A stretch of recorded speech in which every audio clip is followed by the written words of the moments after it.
So in this video I'm going to talk about what is Plato's Allegory of the Cave. Pretty interesting concept that he came up with.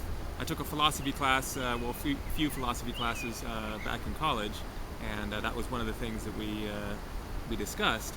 And it's a very potent analogy for the spiritual path, really.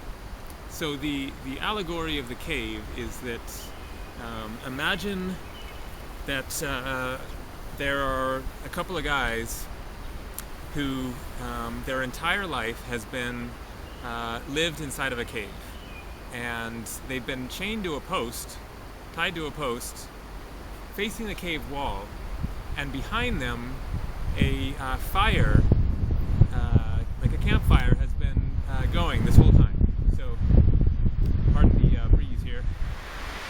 Wait for it to pass for a second.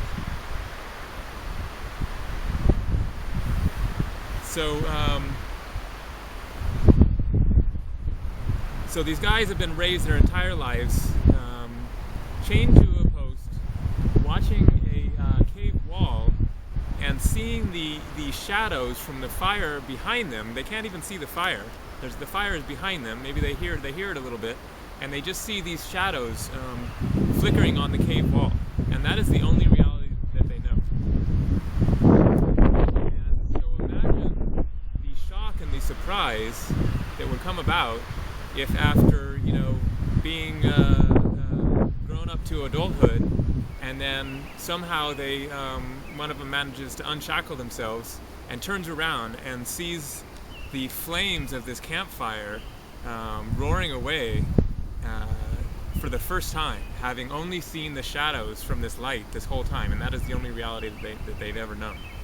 So this is kind of the analogy for spiritual awakening, basically, is that recognizing that the world that we see is limited to the extent of our human perceptions. The world as it really isn't what we see. We simply see based on our five senses and the limitations thereof. Whereas the world itself is something much more magnificent. So that's basically the allegory of the cave.